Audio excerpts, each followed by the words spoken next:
नमस्कार दोस्तों, आपका स्वागत है मेरे YouTube चैनल भक्ति बाइट में। आज मैं आपको तुलसी माता की एक बहुत ही सुंदर कहानी सुनाने जा रही हूँ। अगर आपको ये कहानी पसंद आए तो कृपया कमेंट बॉक्स में तुलसी माता की जय लिखना न भूलें। तो चलिए शुरू करते हैं इस कहानी को। एक गांव में एक छोटी सी लड़की अपने पेरेंट्स के साथ रहती थी।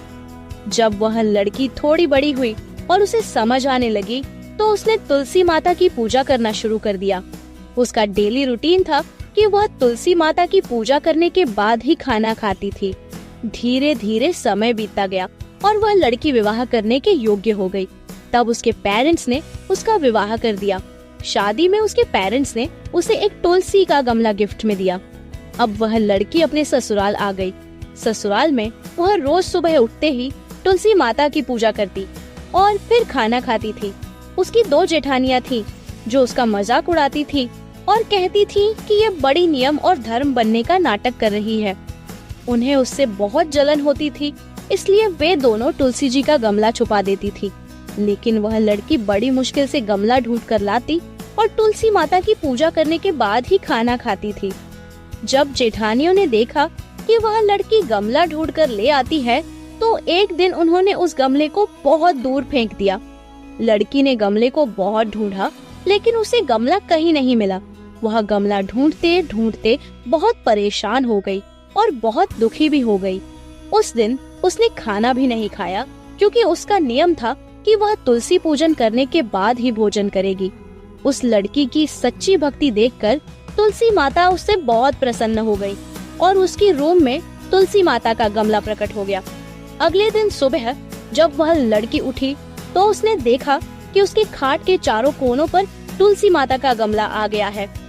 ये देखकर वह बहुत खुश हो गई और सोचा कि अब मेरी तुलसी माता को कोई नहीं चुरा सकता और पूजा करने के लिए मुझे कहीं बाहर नहीं जाना पड़ेगा और अब कोई भी मेरी तुलसी माता को फेंक भी नहीं सकेगा।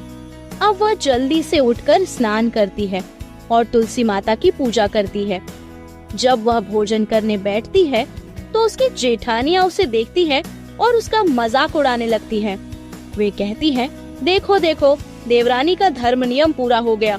फिर जेठानी अपनी देवरानी से पूछती है, तुमने तुलसी जी की पूजा कर ली? तब देवरानी धीरे से कहती है, हाँ कर ली। जेठानी कहती है, कहाँ से कर ली पूजा? तुमने गमला तो फेंक दिया था। तब देवरानी कहती है, दीदी देख लो, मेरे कमरे में खाट के चारों कोनों पर तुलसी के गमले लगे हैं। जब जेठानियां उसके रूम में जाकर देखती हैं, तो वे बहुत शर्म और पछतावा होता है और अपनी देवरानी तथा तुलसी माता से माफी मांगती है। वे कहती हैं, छोटी तुम्हारी भक्ति सच्ची है, हमने तुम्हें बहुत परेशान किया, हमें माफ कर दो। तब देवरानी कहती है, दीदी कोई बात नहीं, मैंने आपको माफ कर दिया। फिर जेठानी और देवरानी मिलकर तुलसी पूजन करने लगती हैं। जय हो तुलसी माता की।